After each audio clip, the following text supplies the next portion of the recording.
Welcome back to Big Board. Saturday morning, battles in the East. This is the bagration start scenario, Warsaw 44. We're at the top of turn 6, and we've kind of got to a interesting point.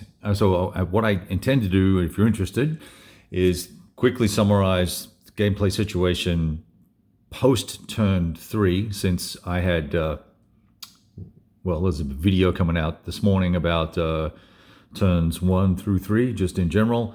And then, depending on how long that takes, I will either do another video quickly, or I will continue on with this one and give you a quick summary of my thoughts on the game, this game system, etc., which I think I've already covered off on in some level of detail with my videos with volume 2, but nevertheless, although I do believe I made some play mistakes which may have influenced my commentary. All right, so game turns 4, 5, and 5 basically was the Soviets pushed and have done a pretty good job of pushing. They have, if we can move this way here, they have really pressed in here in the south. South of Warsaw is up off screen, but south of Warsaw, south of Gora Klavaria,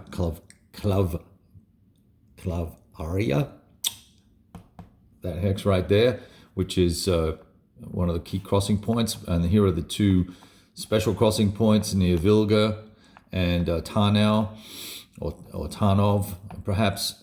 Anyway, this location here, every 2 hexes that is free from German zones of control, or more than 2 hexes away, 2 hexes or more away, I should say, from Germans, we get a VP for. So it's a very hackneyed way of saying we picked up a lot of VPs. Now, as the Germans, I've done this sort of token in turn 5, token move into here to sort of reclaim VPs so that these guys will have to come back and try and take them out, etc., etc. It's a token effort. It's a little conf group, 50-second security conf group. These guys will eat that for breakfast pretty quickly, even out of supply, out of attack supply. That'll be a 3-to-1 attack. They're going to force a retreat, and if they do it correctly, they can force a step loss, and it's a single step unit, so it will die. Same with this little guy over here on the left. He will be looking to try and jump into here.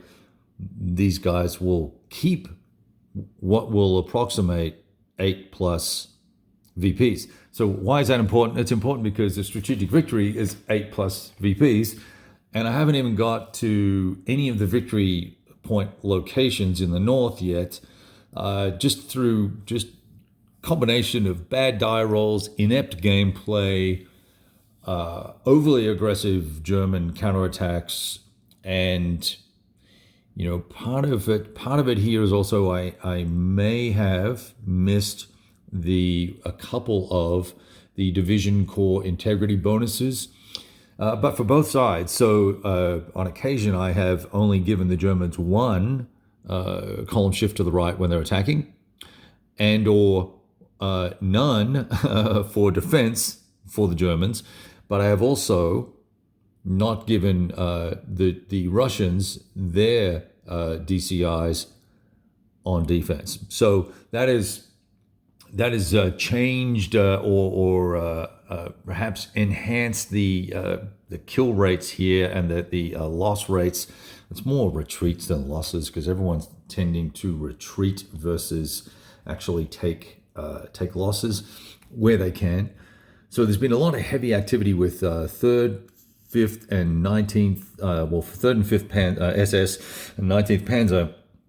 I've done a really good job of just beating on 47th Army, 2nd Tank, supported by, there's some units from 5th SS over here, and I forget, the Hermann Göring, I think this is what Hermann Göring Panzer Division, or elements of it. There are 3 battalions or 3 regiments over there, just off screen. I'll show it to you right here. They've done a good job, as has the 542nd.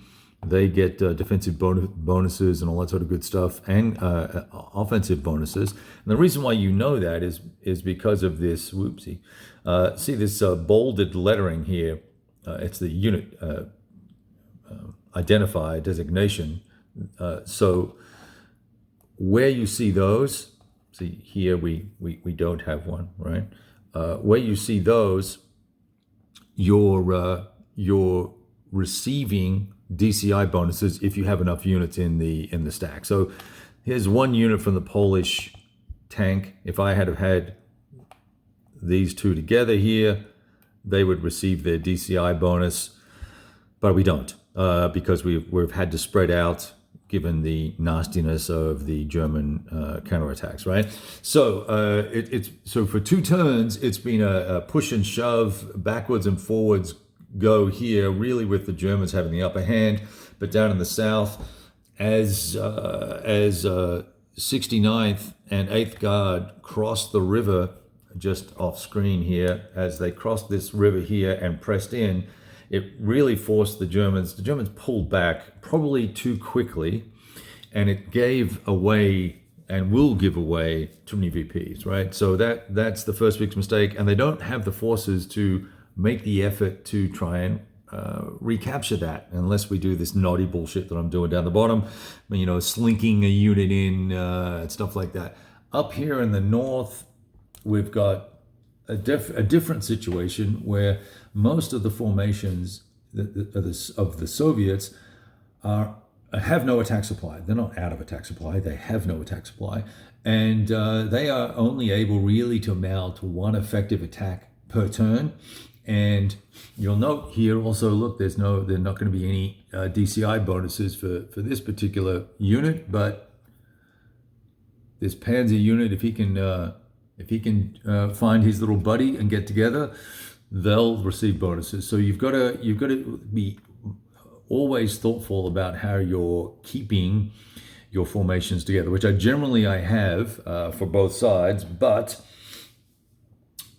because there's no attack supply up in this area for the Soviets, the attacks have really been mediocre. They're 3-1, 2-1, and often it's a retreat or a step loss for both sides, and so it's really not going anywhere. And the Germans are just slowly, doing this retrograde move so that they can keep Roznan, Vizkow here, and the Zagreb in the background, and Pultusk in the background here.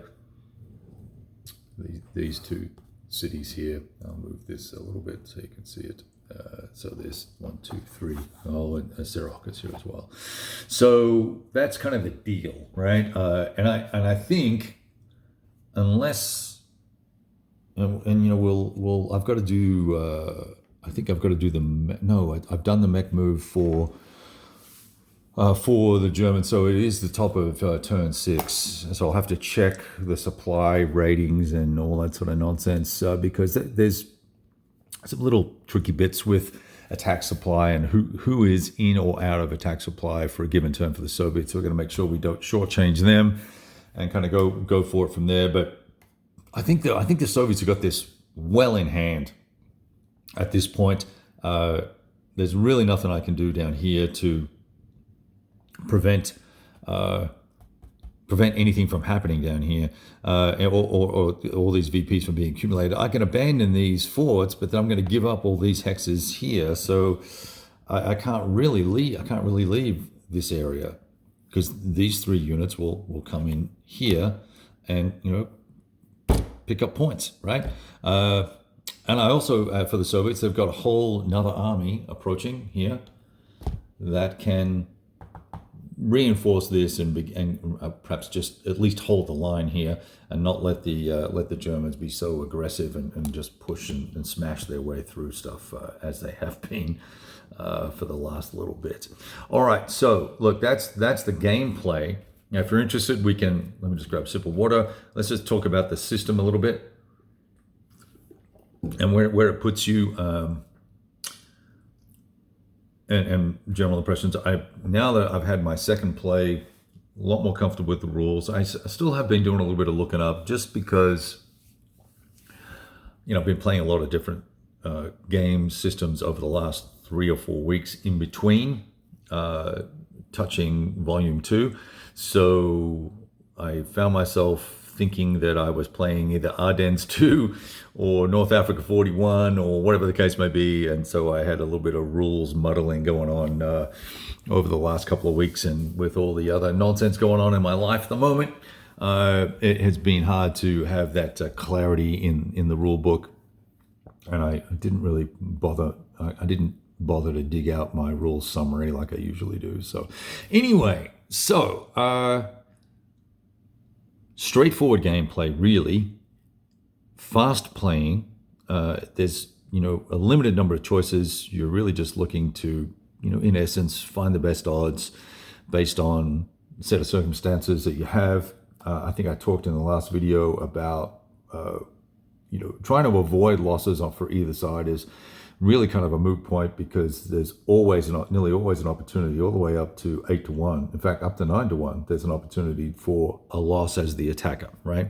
So you may inflict more pain on the defender, but you still take that risk. So you kind of got to take your lumps regardless, and then it's just a matter of whether you have 1, 2, or 3 chances in 6 of taking a loss. And that loss may be just a retreat, right? Because we can always elect to retreat versus take a step loss, unless there's an asterisk on the combat result. Now, one of the things I really like about this is it puts us in the overall command sort of we'll call it theater or operational area level, where we've got multiple armies that we're running. I like that. We've got the big strategic picture.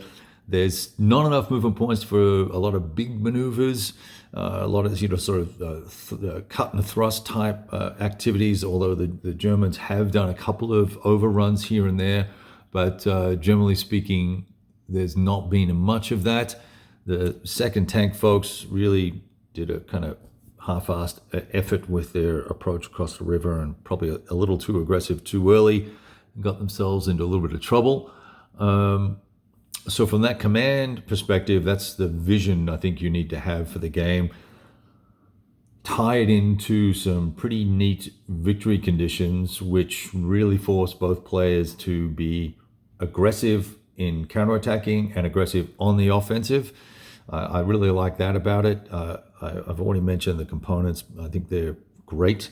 The roads kind of stand out too much for me, but I don't mind it. I think it's kind of a throwback to the early color days of wargaming maps and things like that, so that's okay. Rulebook is pretty clear and pretty concise once I stopped overthinking things. And the neat thing that I often miss is, look, when an HQ says 1 to the right, well, it can provide attack support, right?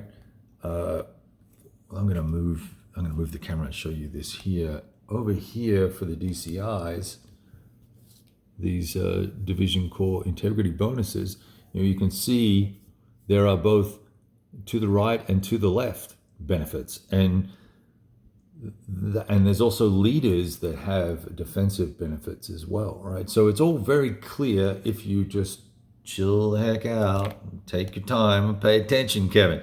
So really good little combat system. You can stack up some pretty hefty odds bonuses, particularly if you've got Tiger tanks in the mix, and a DCI and an armor unit, another armor unit, or the same armor unit. So a Tiger is going to get you 2 to the right versus just 1 for a normal armor unit. So lots of good stuff going on here. I think the gameplay opposed will be much richer, right? So there's less me knowing what's going on for both sides, and you've really got to. I think this will be a great competitive game, and I also think this is, while it's probably a little complex as an introductory game, the concepts here are pretty straightforward and pretty easy to grasp if the person who is teaching the game to a newbie, and when I say newbie, I'm talking obviously someone who's interested in wargaming, who has either maybe played military strategy game before, or played some Euros that have some conflict in it, this is a great introductory, easy to access. It's accessible. It's replayable, I believe. And I think you'll get a fair amount of value out of it, given that you get 2 battles in the box. The only problem you've got here is, it is a mounted map, and so it's $100 sticker shock, and so you would want to get a lot of gameplay out of it. So I have enjoyed this gameplay so far. Excuse me, I've enjoyed the gameplay so far.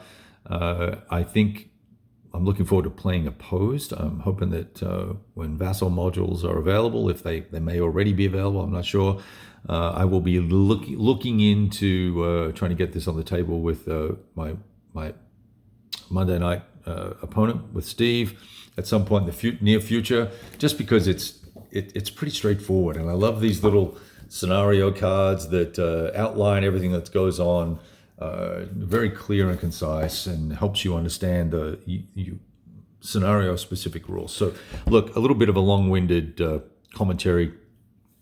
Suffice to say, enjoyable, fun, interesting, good history. I think we're probably doing a little better in the north than the Germans did, but certainly way worse in the south potentially. I don't know.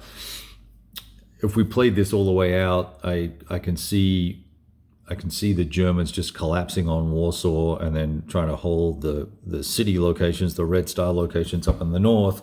But they've given away, it'll be 20 VPs worth of VPs in the south, which, arguably the Vistula line should have really been held more aggressively by the Germans. And if I had have been more comfortable counterattacking with the Hermann Göring division and the Tigers, I think that came in here somewhere, and this 542nd Volksgrenadier, I probably could have done a better job down here and beaten up the 69th and the 8th Guard a little more. The first Polish really were never a threat, despite the little mechanized units here. They were never really a problem. In fact, they have not really been an event. They're more of a holding force. So anyway, look, good stuff. Go buy yourself a copy, or don't. If you like the East Front, you'll probably like this. If you like relatively accessible and easy to play and pretty bits, then this is your Huckleberry. You should get one. All right, all the best later.